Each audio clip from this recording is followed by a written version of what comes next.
welcome to episode 32 of the movie Lighthouse, shining a light through the fog of film. My name's James. I'm Laurie. And I'm Wyndham. And we've all got a sense of deja vu. We do. Why is that, Everyone's Laurie? looking terrific. Why is that, Laurie? Well, I think we dropped. Well, we've recorded this bit before, haven't we? And I came up with a really good idea that you should sort of plug your headphones in, Jaime, because then you wouldn't get bleed on the microphone, etc. And it sounded Can great. I just say? For Can us. I just say? Didn't Plugging into Jaime to prevent bleed sounds like an oxymoron. That sounds like the sort of thing that's going to cause bleed. Yeah, Right, close your eyes and anyway. think about it. Well, luckily half of it worked. So, The good half. No. No. Oh, shit.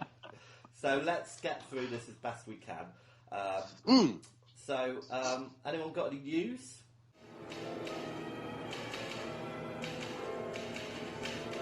Hi, hon. How's it going?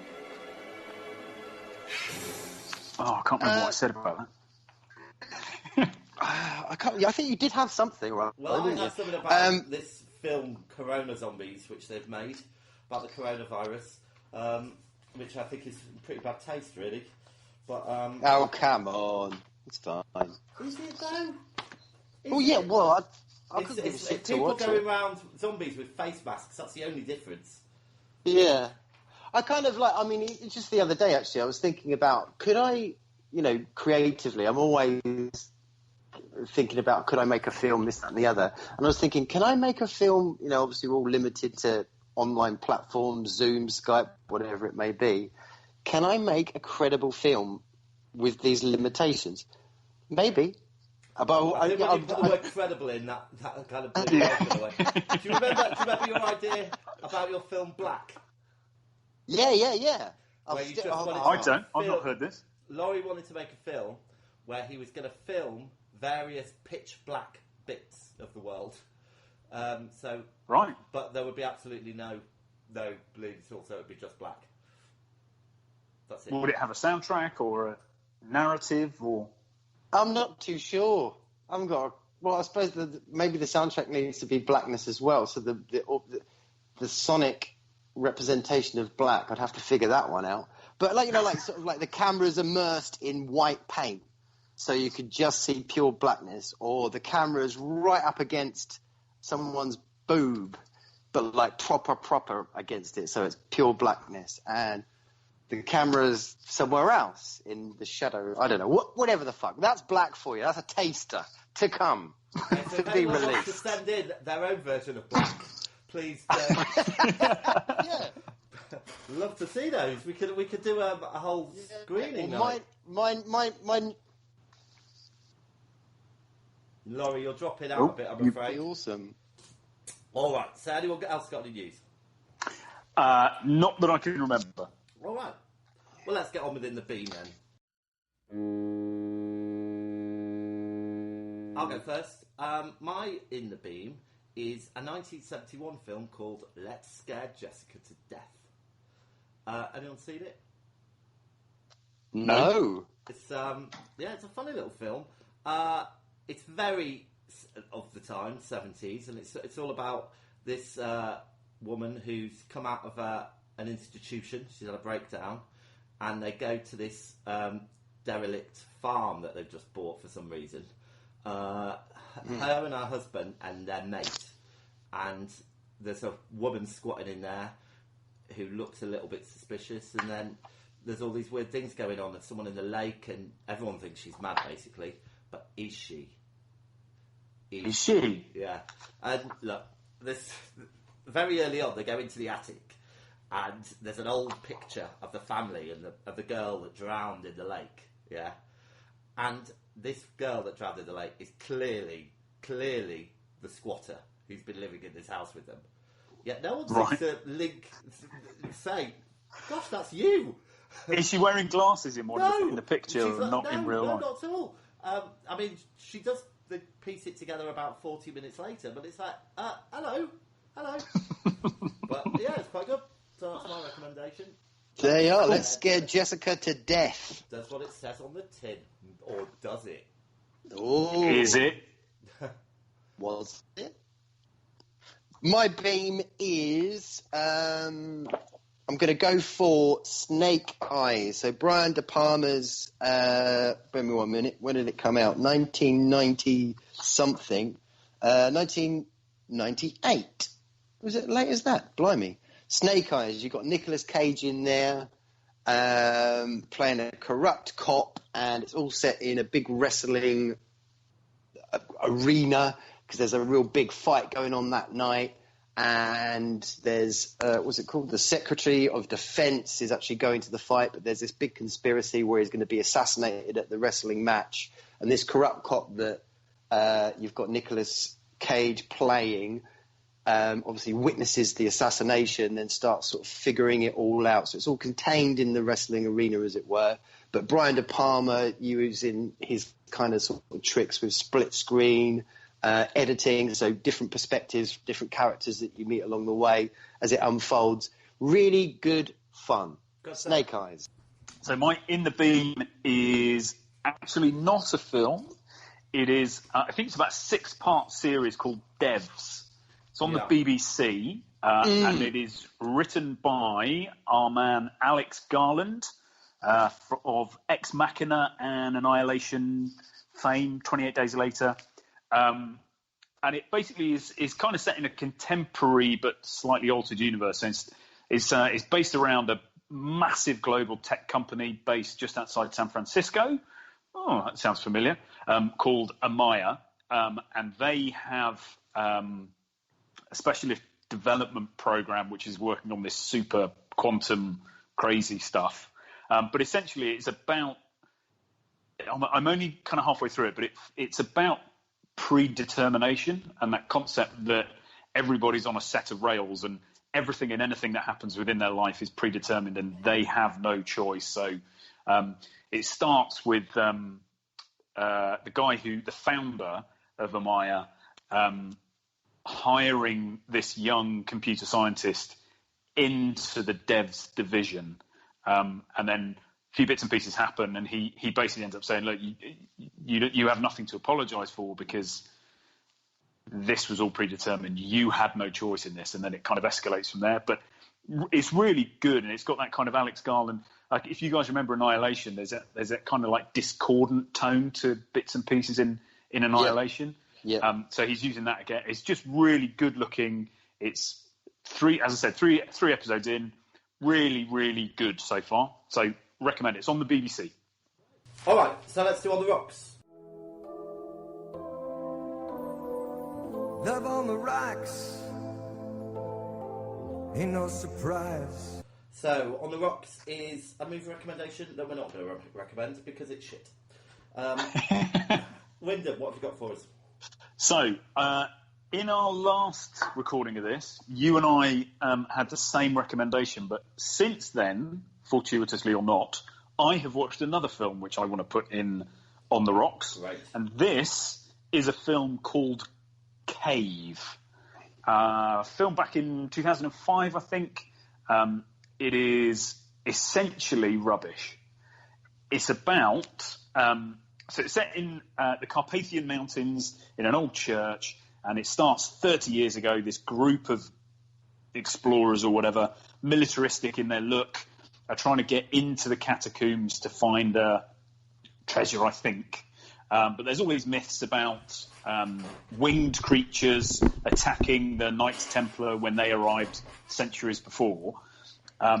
There's an explosion and these soldier-looking dudes get buried under rock. 30 years later, some scientists and cave divers and all these people discover this underground cavern and they want to investigate it. And underneath, it's a kind of creature feature, and they get attacked by this creature. That sounds great. It's sounds awesome. It's awful. It's just the concept's all right, but it's just really bad. None of the escalation of fear or drama is really done very well. Essentially, they discover that there are these parasites underground, and it's just a load of rubbish because the parasite infects the people and people become these Beasties, and it's like Where did you watch it? step along the way. So this was on Amazon Prime. I might go check it out. Yeah, you get on that, son. I would recommend it. Can I serve up my sack of shit? Yeah. Yeah, so it's Yesterday. Danny Boyle, I think, was the director. Richard Curtis was the screenwriter. And, yeah, it's kind of what-if movie. And it's basically what if you woke up one day and the Beatles never existed, but you remembered them, but no one else did. So you've kind of got this guy played by Himesh Patel. It's not a very successful musician, so he's just like busking this, that, and the other, and the only people that really ever go to his gigs are just his mates, this, that, and the other. And there's this kind of worldwide, global blackout, and at that time the blackout happens, he gets hit by a bus, and when he wakes up, lo and behold, no one knows who the Beatles are. So what does he do? He starts sort of pretending he's written the songs. So first of all, we start singing Yesterday. I think you were explaining it, because Yesterday is what it was like one of the films that everybody went to see. Well, there you go. It's very, very true. It's very, very true. So, albeit the performances are quite good, Himesh Patel's good, and then you've got Lily James in it. I wasn't offended by it. I thought it was all right. It's just what it no, was. I thought it was offensive. I thought it was rubbish, and it's just really depressing. It's just crap. It's really shit. And there's an awful scene in it as well, where he meets someone, and it's just pants. Anyway, there you go, Yesterday. Oh dear. All right, and I'm going to stick with my original, which was the remake of Child's Play, which is just rubbish. I didn't even get through. Oh God. Yeah. It is terrible. Yeah, they changed the concept, so instead of it being a possessed doll, it's now a computer malfunction from an unhappy employee who he fucks up the toy and then jumps out the window. It's like, there you go, job done. There you go. And apparently, there's the hidden feature is that the eyes don't turn red. Why they even put that in the doll in the first place is completely beyond me. Odd. It really, because I saw it as well, and it really reminded me of that Simpsons episode where Lisa Simpson makes seals for old people, toy seals, AI seals, and they've got a good and an evil setting. And they start attacking everybody, and somebody turns up and goes, you know what the problem is? These have been set to evil. It's essentially that. It's fucking and that's what stupid. it is. That's what it is. And also, I mean, I stopped. There was a bit in it. I think he'd attacked the cat or something, and it's like, and the boy, he's quite old anyway. It's like at that point, you get rid of the fucking thing. You really would. And seeing as though it's just a computer malfunction and not possessed, I imagine it's quite easy to destroy it. Smash its head in or something. Anyway, never mind. All right. So, new feature time. So we're just going to do this during the coronavirus, so I hope it doesn't last much longer. This feature is called Wise by Name, What the Fuck by Nature, or The People vs. Laurie Wise. It's the end of the world as we know it. It's the end of the world as we know it. It's the end of the world as we know it. As we all know, every successful threesome relies on each participant bringing something fresh that the other two can't. James brings the concept, the control and scathing wit. Wyndham brings a lack of movie knowledge, a woke attitude, and deliberately mishearing for comedic effect. But our tricycle requires 3 wheels. And for that, we have the inimitable Laurie. Welcome to our new feature. Wise by name, what the fuck by nature. So, Laurie, you're going to take us on a stroll on your cinematic synapses. And you're going to give us a film, basically, that we haven't seen for us to rip the shit out of. So, yeah, likely going to be the latter, isn't it, really? But, I mean, I've been harangued into this, all right? So these guys pressed me into this. And I'm not hell-bent on ripping the shit out of it. I look back at some of your choices that we've covered, and I genuinely am delighted they entered my life. There is no way I would have watched them otherwise. I'm thinking things like House. I'm thinking Phantom of the Paradise. There is no way I would have watched them. Yeah, good point. But they are belting films. Yeah, they still are brilliant films. All right then. Well, if you both have had your jabs, are you ready to probe me? Yeah, go for it. Yeah. Let's go. Right. So, well, I think we need some sort of sound effect here, like a big squeak or something. We'll paint Like the snap of a glove. both because I have to entering then my fucking mind. trawl through the internet to find this shit. Just tell us the damn film. Will that do? Brilliant. Right, welcome in, son. Don't touch anything. There's some stuff over there. All right, so what I'll give you... It better be the same fucking film because I paid for it.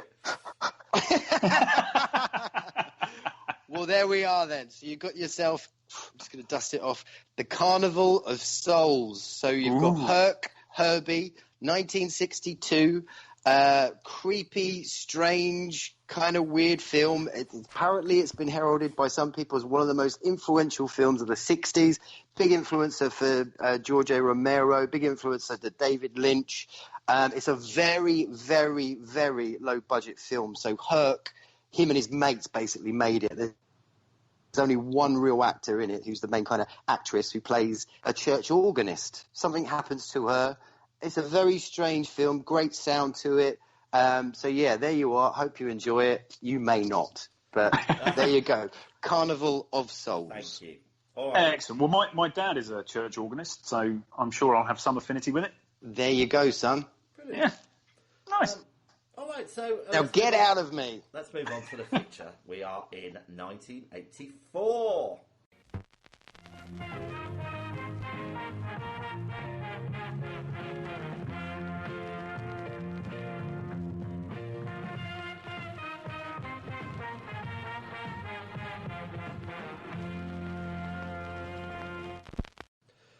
All right, so let's talk a little bit about the films that got away. So, Nausicaa of the Valley of the Mind. Valley of the Mind. Oh, sorry, Nausicaa, Valley of the Wind. Valley of the Wind.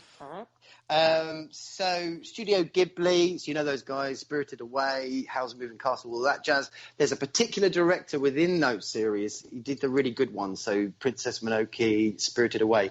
This was one of his earliest films, obviously 1984, but it's just a beautiful, beautiful film. It's essentially a sci-fi film, but it's kind of like about, again, the evil that men do, or the evil that, as humans, how we just sort of, trample over nature.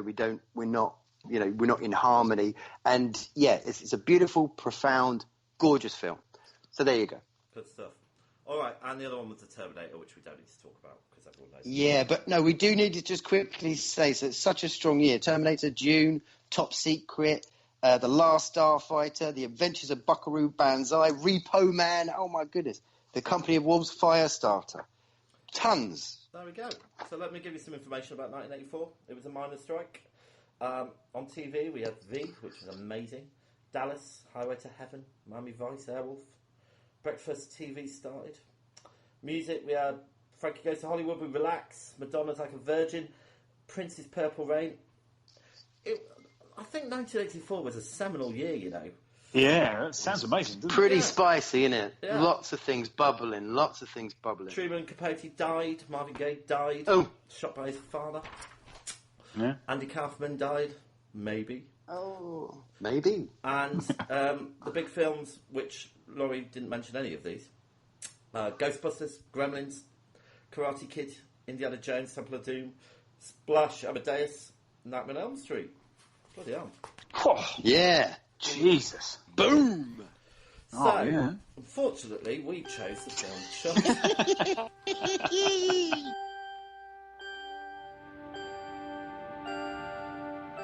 Beneath the city of New York are living catacombs, an endless maze of subterranean tunnels, unfit for anything human, unauthorized for anything experimental, Hold it! There's something moving up ahead in the tunnel. and unlikely to bring anyone down there. So, God's Yeah. sake. The idea of having to talk about this again is driving me mad. So can we just keep this bit short because it's a shit film. Absolutely appalling. Stop it! It's directed by Douglas Cheek. Screenplay Pamela Hall. Novel Shepard Abbott. Music Martin Cooper. Had a budget of 1.25 million, and for some crazy reason, it made 4.7 million worldwide. I'm not even going to mention the actors because they're all fucking awful. So, guys, talk about this film because I don't want to. Right, I'll give you a quick synopsis. All right, so we're in New York. We're in New York, right? And then basically people are starting to go missing. Primarily sort of the homeless because they're like kind of living in the underground sewers or the tube station, stuff like that. And transpires that there's these things living in the sewers called CHUDs. We're going to go for CHUDs that are kind of nicking people and killing them. And it's because there's this toxic waste down there that's been left by the man, the man, as it were. And that has brought about these CHUDs nicking people. And you've got a cop called Bosch who's looking into it, because actually one of these missing people is his wife. And he comes across this guy, AJ, who runs like a soup kitchen for the homeless, who's very aware that people are missing. And then together they start to uncover this sort of cover-up. And they expose it. But as that's going on, things sort of escalate within New York where more and more people are being killed. And that's your CHUD for you. That is. Did you see it before, James Laurie? is literally saying nothing. He's Right, so it's starring there's quite an ensemble, really, because essentially what you've got with CHUD is you don't really see it. It's a kind of a monster movie, but you don't really see the monster at all. You just got lots of actors talking with each other in clunky scenes. So there's a lot of acting. So you've got John Hurd that plays this miserable bastard called George, who's like a photographer. You've got he's not an ex-fashion. He's a fashion photographer who's decided that all that work is meaningless, and he's gone off and he's done this photo expose on the homeless in New York, and he's become famous for that. And he's kind of trying to do better things with his camera, but he is a tool. He's a twat. Oh, so that's your John Hurd right there that we know from Home Alone. And then you got Daniel Stern, who's like this AJ guy, Reverend AJ, whatever his face is, and he's running the soup kitchen for the homeless. And he obviously get pulled into it because he's trying to find, sort of discover what's going on. Yeah, there you go. She's got a little bubba on the way in this. And yeah. What was the point of that, by the way? There's many... hold on. What was the point of that storyline? Well, so actually, there's a couple of bits here that. So I don't think this is a very good film. I don't think it does a very good job of keeping you on the edge of your seat. As Laurie said, you don't really get to see very much of the creatures. You see a couple of little bits here and there, and because there's so much acting, it's really clunky, and there's almost like a pause at the end of every scene. Yes. The one thing I really actually think this is one of the earliest woke films there was, because it's 1984. We know that means boobs out, especially in low budget horror. There is a scene in this where Lauren is in the shower, ample opportunity to go for a bit of boobage or a bit of bum, and they don't take it. They absolutely, it's just on her face. Yeah. So it's like, wow, this is a bit weird. And with the pregnancy bit, John Hurd, the photographer guy, she's trying to figure out how he feels about it, and he just says, it's up to you. This is your body. This is your baby. What do you want to do? It's kind of like all these, it's kind of like they're going, fucking hell. And then when she says, well, would you like it? He goes, well, yeah. They're edging around each other because he doesn't want to impose his will on her in this. It's like, fucking hell, that's not very 1984. It's also not very relevant to the fucking plot. It's got nothing to do with the film. It's like, interestingly. Imagine if Ripley, had just gone off halfway, on the Nostromo or something, halfway through and saying, I'm pregnant, thinking about doing this, thinking about doing that.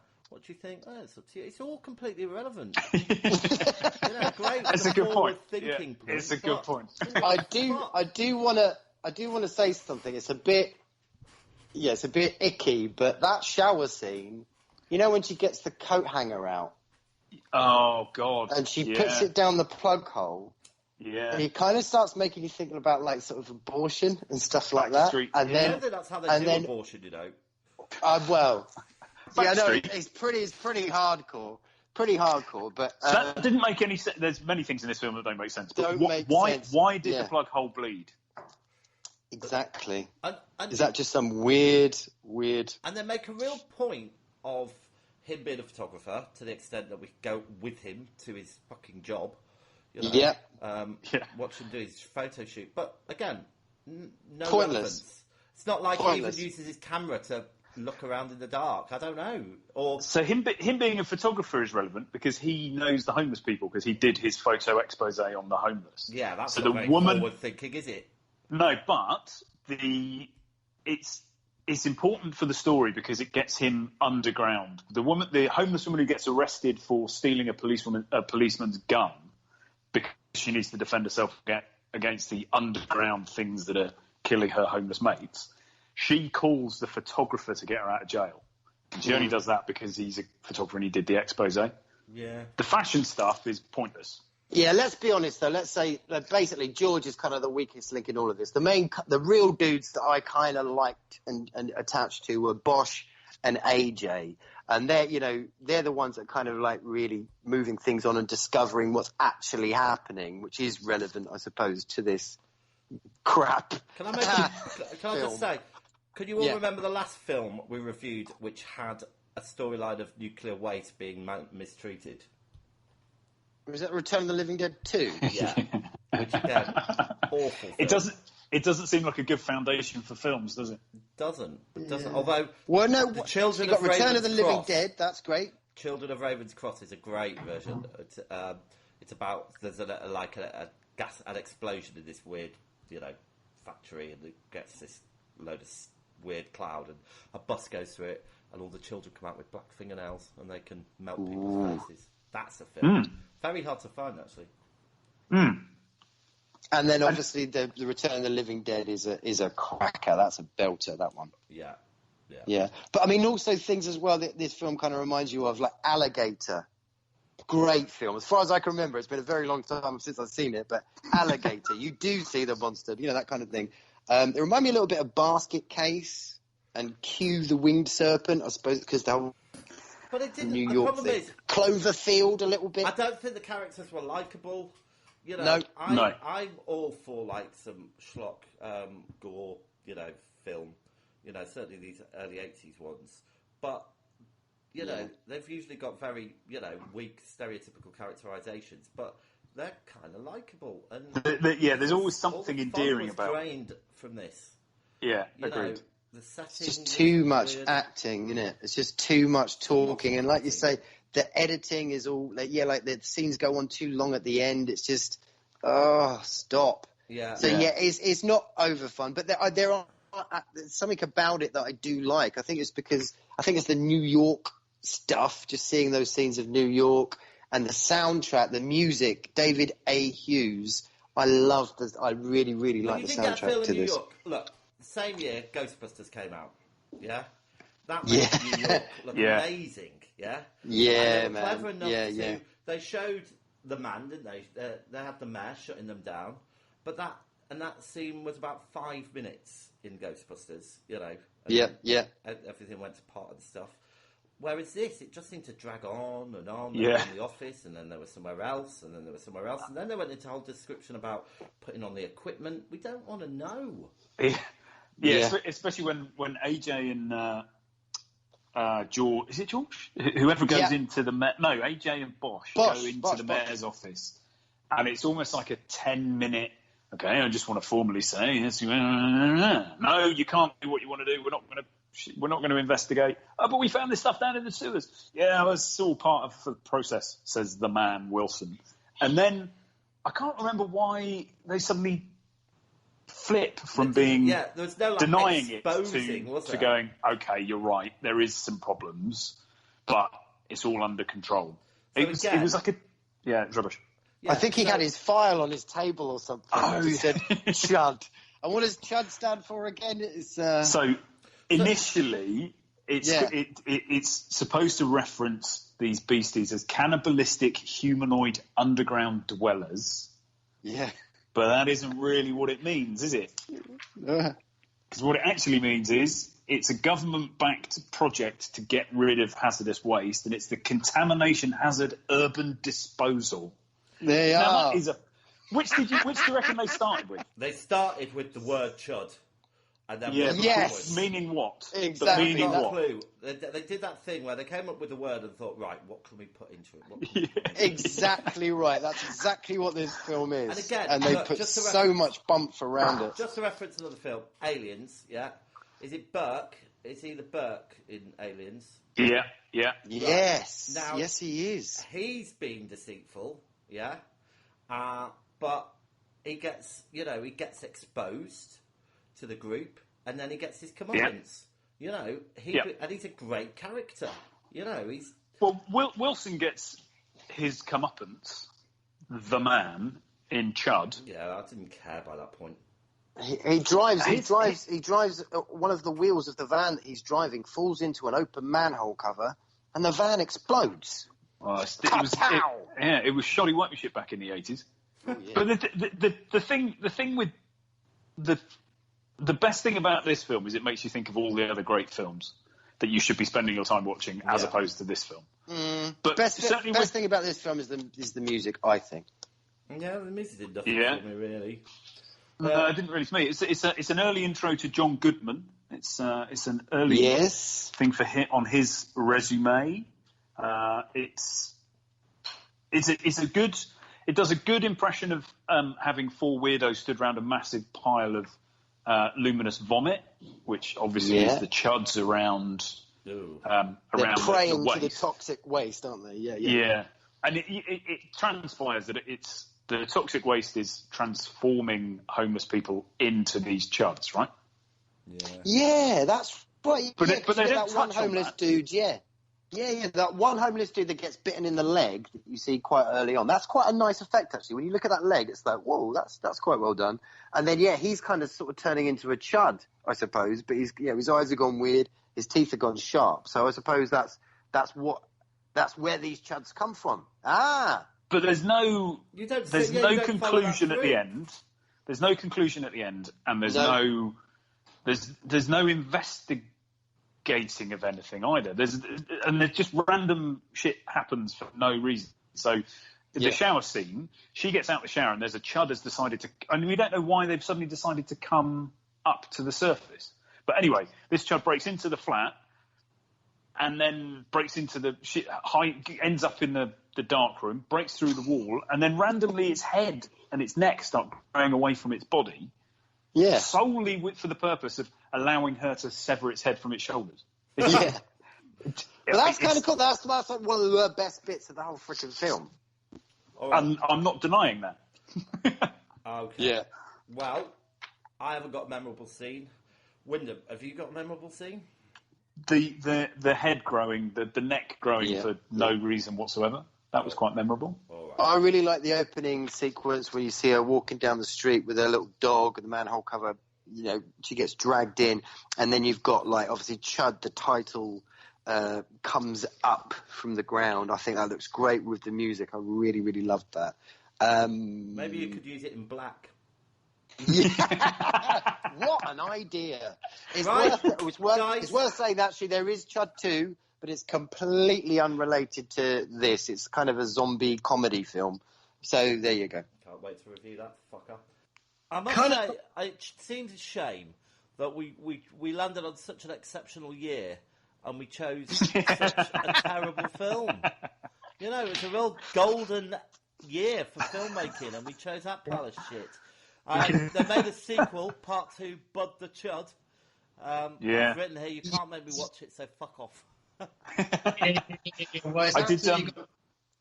It's got nothing to do with the first one. It's more of a zombie film than a toxic waste thing.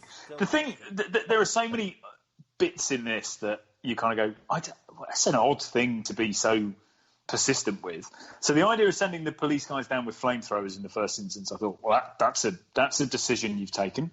Wilson, for some reason, is hell-bent on flooding the sewers of the city with gas. Yeah, only a little bit of the sewers, only a little bit. One of the most volatile substances. He's hell-bent. Right, instead of just lots of men with guns, let's just flood the place with gas, because then we'll be good. That won't blow up the neighbourhood. Just so weird. And, Laurie, to your point, when you're saying you don't really see anything, the bit that you do see, I think it's George or the soup kitchen dude is creeping around, and you see these 4 chuds around what looks like a piece of luminous children's toy vomit. That's supposed to be the toxic waste. Yeah. It's supposed to be praying the toxic waste. Oh dear. And it's just and there's a bit when you do see a reflection in the helmet of one of the underground guys. That's like your first look at one of these chuds. And exactly to your point, Laurie, they go, what is that? Is that what? What is that? Yeah, it's rubbish. All right. Yes. Any memorable lines? I've got. What? Are you crazy? Nothing can possibly survive in there. Which is a bit of a shit line, really. I don't even know why I wrote it down. That's the best I got.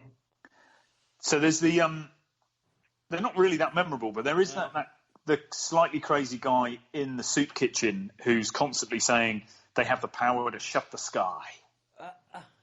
Which is a bit weird. All right. Well, I know. One other line. Sorry. So Bosch's wife and dog get taken. What feels like a very long time later, but that's just because of the pace of the film. They discover the body, and his reaction is he just goes to a bar, sits there with a couple of random cops, and he's talking about his wife, and he says, she'd be staying up half the night, studying. And it's just the inflection he uses on studying is like he doesn't believe it. It's just so weird. Doesn't like studiers. Let's score it. Oh, I've got a couple of interesting little facts, tidbits. Well, I say interesting, could be tenuous.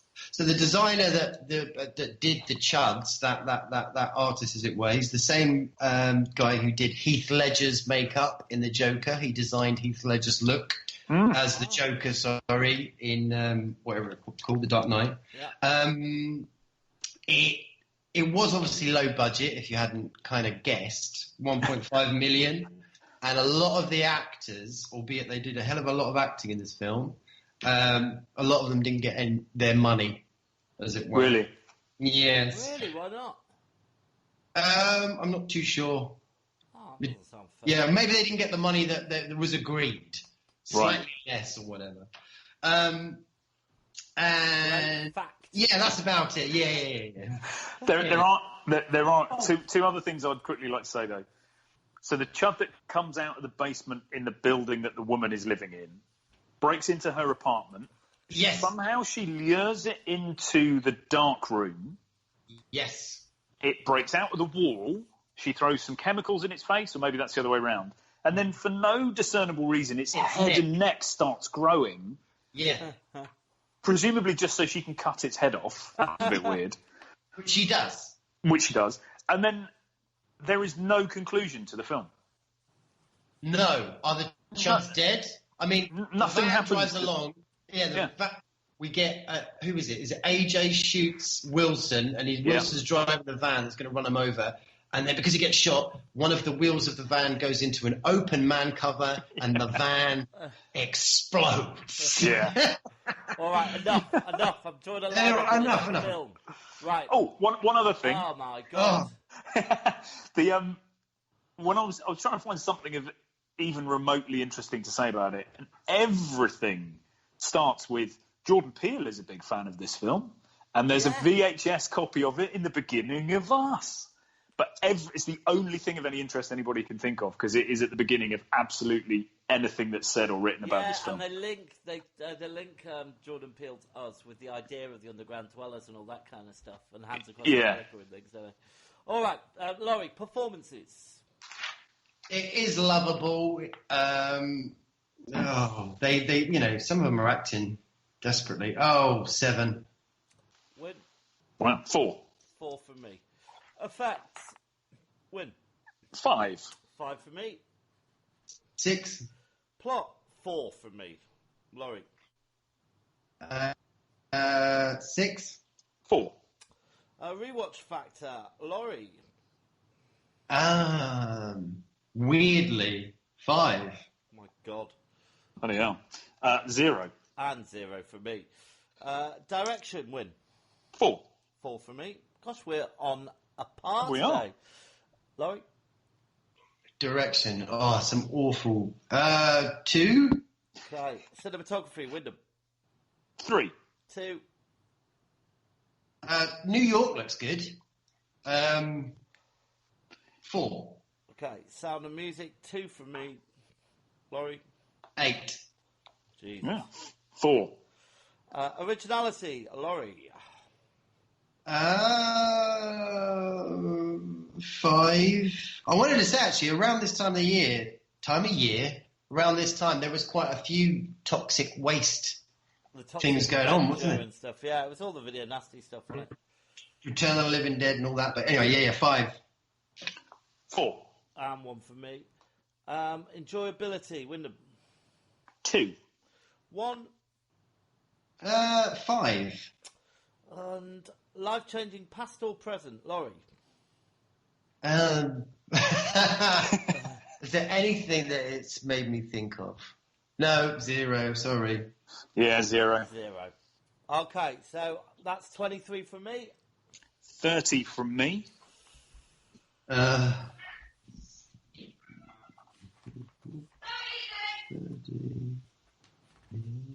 48. Oh my Jesus God. Christ. Yeah. I Gives mean, it yeah, go a on. stunning total of 33.6 recurring. There you go. Right, so hold on a minute. So 33. Right, so on this year's leaderboard, it puts it below V for Vendetta, but above The Beach.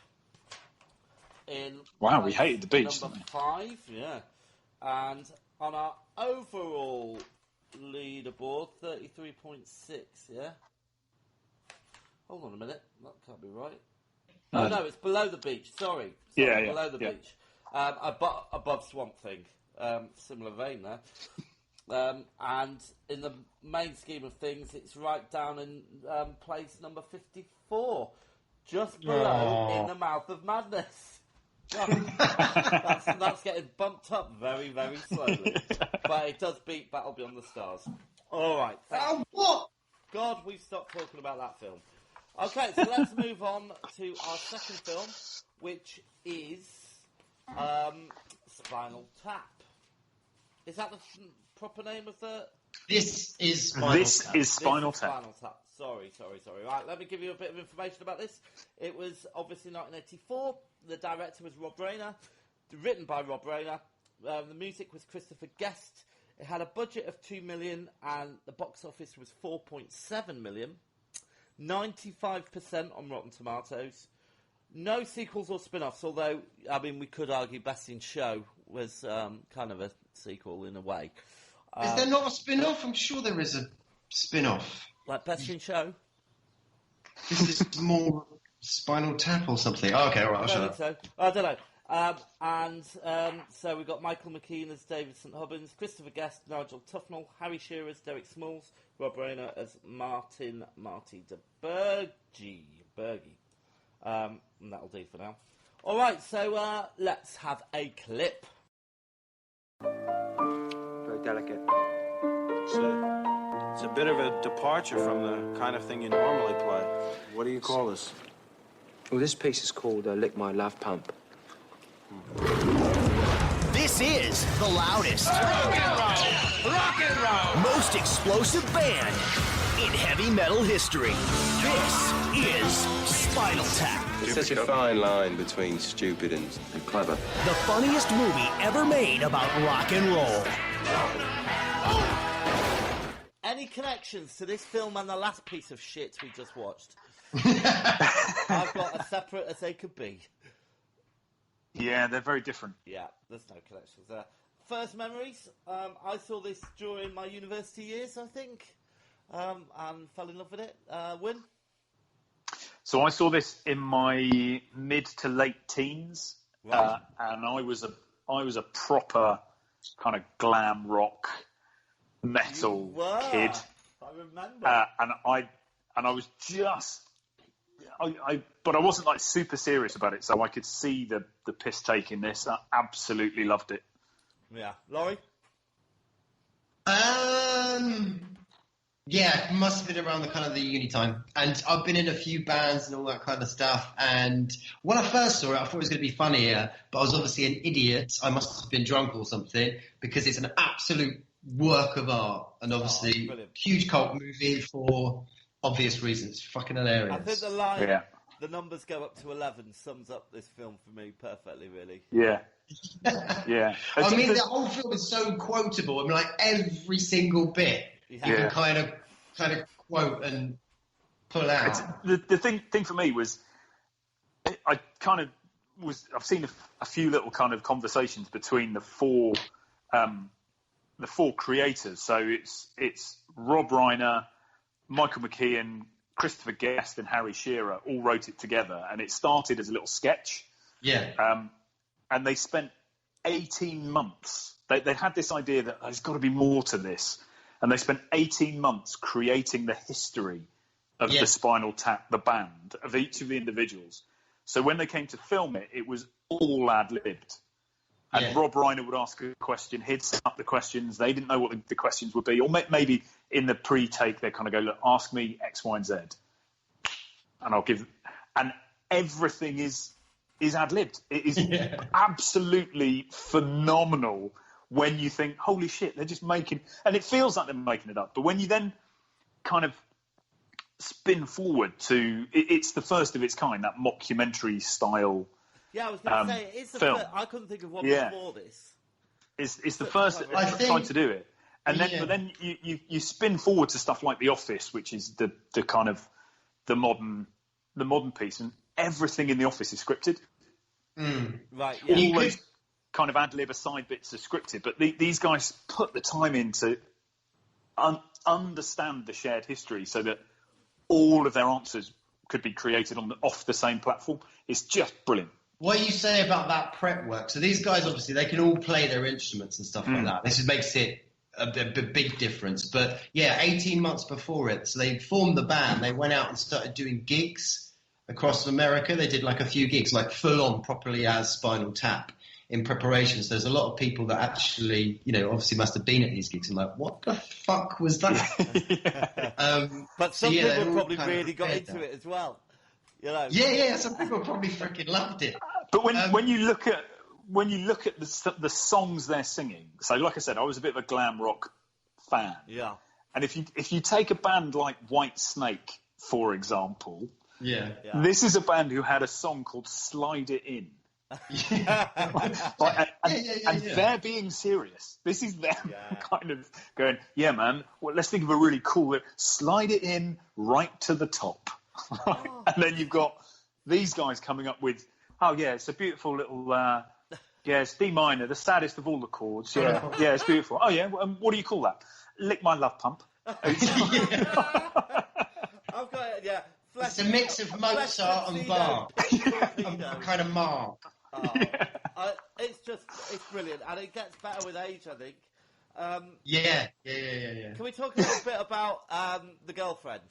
Who are just, again, I think is inspired. Janine. Yeah, and just her journey when she starts managing the band, and just from everything from what she's wearing to what she's saying to what happens to where they end up, doing it with a puppet show and all that. Which you build above Spinal Tap. I did tell them to say Spinal Tap and puppet show. And they've got the same haircut. Yeah. Well, I guess anyone who hasn't seen it, the story is Spinal Tap are launching their 17th album. It's called Smell the Glove. Smell the Glove.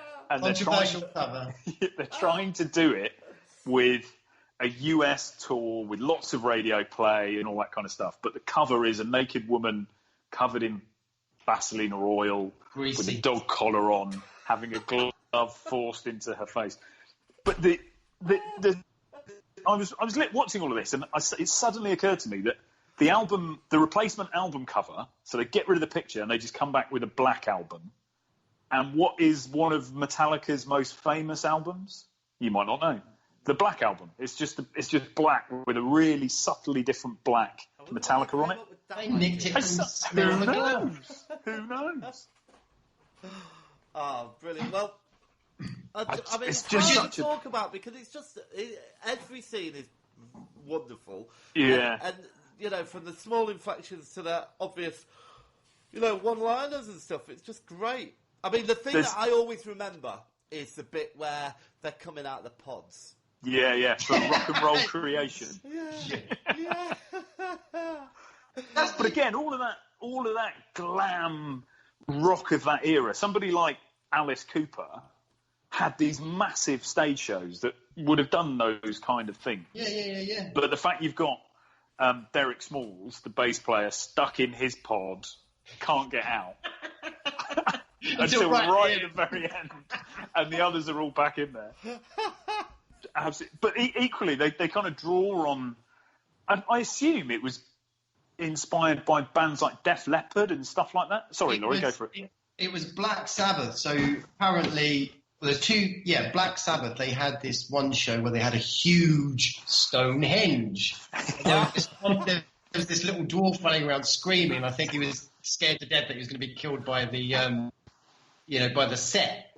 And I think that played into their inspiration. And I think also as well, Martin Scorsese made a documentary about a rock band and their last big gig, as it were, called The Last Waltz. I can't remember the name of the band, but that came out in 1978. So that, and then just this craziness that these big bands are doing, I think, just fed into their ideas and stuff. You say this is one of the first times it's ever done. I think actually Eric Idle did the Ruttles, which is kind of a spoof on the Beatles, and then obviously, arguably, you got the Monkees, who weren't really they weren't really those people. They were kind of pretending to be those people.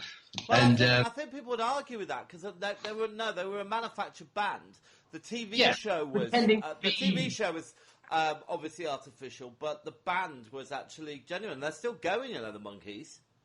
Yeah, Ian Lee, the broadcaster's a massive fan of them, and although two of them are dead now, I think they're doing the Buck Fizz thing where they just keep Well, don't they say in Spinal Tap that they've had 37 bandmates or something? 37 drummers.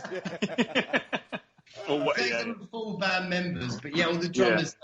It's a very fatalistic role to be part of their band. It's the bit when he's again. Oh yeah, it was really tragic. He choked on vomit. They don't know whether it was his own vomit because you can't dust for vomit.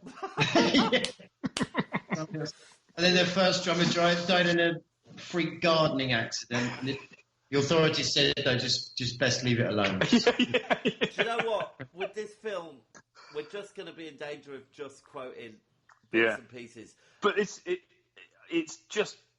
You've just got to go and watch it. If you haven't seen this film, then I can't recommend.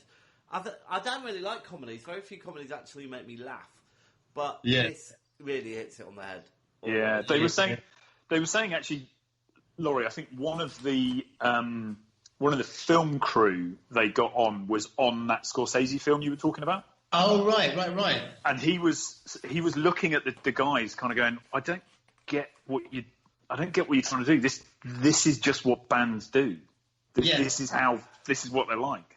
And then when they went to, it took them ages. So they didn't want to write a script because obviously they wanted it to be ad lib. So they took the money they were given to write a treatment. They said, well, look, we'll just make 20 minutes of the film. And then they went around trying to sell this film, and it took everybody turned it down. Eventually they get somebody to pick it up. And on the first showing, one of the executives turned to him and said, well, shouldn't you turn to the camera and wink just to let everybody know you're joking? And they went, no, that's the point. You kind of get it or you don't. Brilliant. Yeah. Absolutely love this film. Look, if nobody else has got anything else they want to say, I do just want to say their accents are absolutely freaking amazing. So they're Brit. These guys are actually Americans, but they're playing British guys. Yeah. Oh, So the only one who's English is Thingy Guest. Christopher Guest is British. Who does he play? He plays David St Hubbin. No, he plays Nigel Tufnam. And who's that again? Sorry. He's the one who goes, yeah, but this goes to 11. Oh right, yeah. So he's actually a member of the House of Lords. Is he? And married to Jamie Lee Curtis. Yes. Oh wow, that's right. Pretty good. All right, memorable scenes. I've got that harmony scene at Elvis's grave. And apparently that looks exactly like Elvis's grave, but they recreated that. They remade that. Was it? Oh, okay. And the flower people, all those flashbacks to the. So they do 3 or 4 different styles of music, and they're all like brilliant. I could absolutely imagine that being on the radio play. The new originals. Yeah, we called ourselves the Originals, but there was a band already called the Originals. New Originals. New Originals. Right. Then they changed their name to the road, so we could change our name back to the. Well, guys, we've been chatting for ages on this podcast, so shall we give it a score? Yeah. There was a Stonehenge monument on the stage that was in danger of being crushed by a dwarf. Anyway, yes. All right. Performances, Wyndham. 9. 8 for me. 9. Effect, 8 for me. Laurie.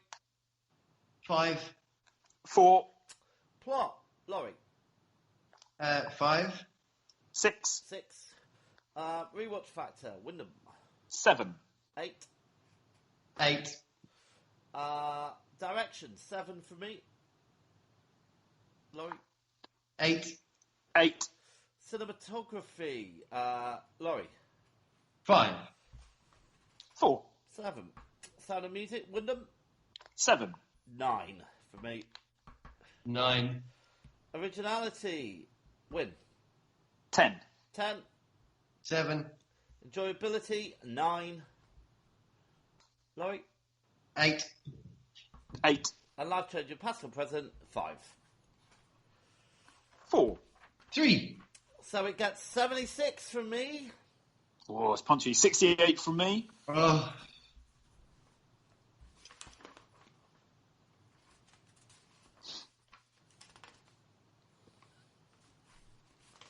You really should do this beforehand, Laurie.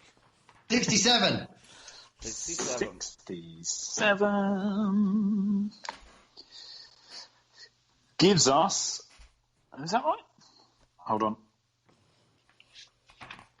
We have a maths catastrophe. We do. Catastrophe. 70.3. 70.3. So on this year's leaderboard, that puts it just below Rec, but above V for Vendetta.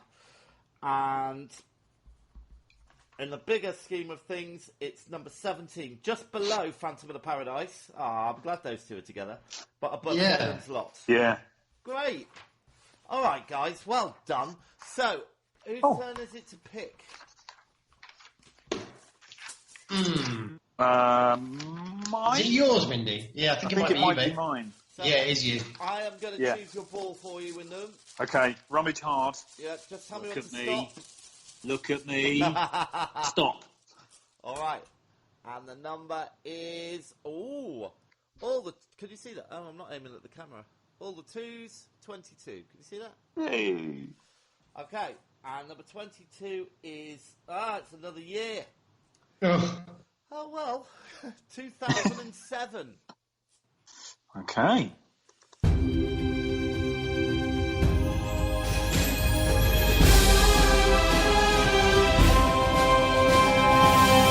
Lighthouse. All right, so we're back. The year is 2007. And the first choice goes to Laurie. What have you got, Laurie?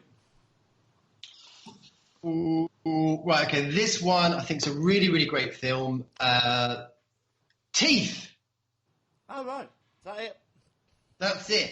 Okay, my first film is an amazing film all about a guy called Alexander Supertramp. It's called Into the Wild. All right. guy who turns his back on society and wants to go and live in Alaska. It's amazing.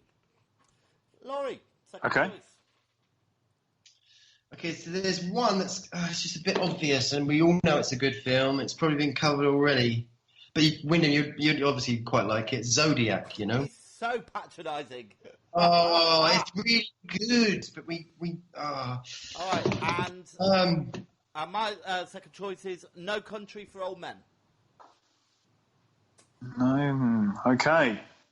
All right, so what are you going to choose, you loser? Well, neither of yours now. Oh. Teeth, really great. I think. You had your chance. Oh, and Zodiac. I stand by Zodiac now. So I'm going to go for two I haven't seen, which is Teeth. Yes. And Into the Wild. Yes. Ooh, I haven't seen that either, actually. Ah, it's brilliant. Okay. What about the teeth? Not seen it though. All right, guys, that's cool. it. It's been wonderful catching up with you. I'm going to go and make my dinner now, if that's all right. Yeah, why not? All right. And then you and I also need to watch Carnival of Souls. Oh no, yeah, I forgot about that. Don't forget that. Carnival of Souls. Yeah, I'm looking forward to that, and we're basically going to rip the shit out of it, Laurie. That's the point of this feature. So, can I, Laurie, you said Teeth, and what was the other one? Zodiac. Oh, yeah. All right, good stuff. Well, that's it. Take care, guys. See you all soon. Thanks, guys. Take care. Stay Good night. safe. What did you say? Stay Love you safe. loads.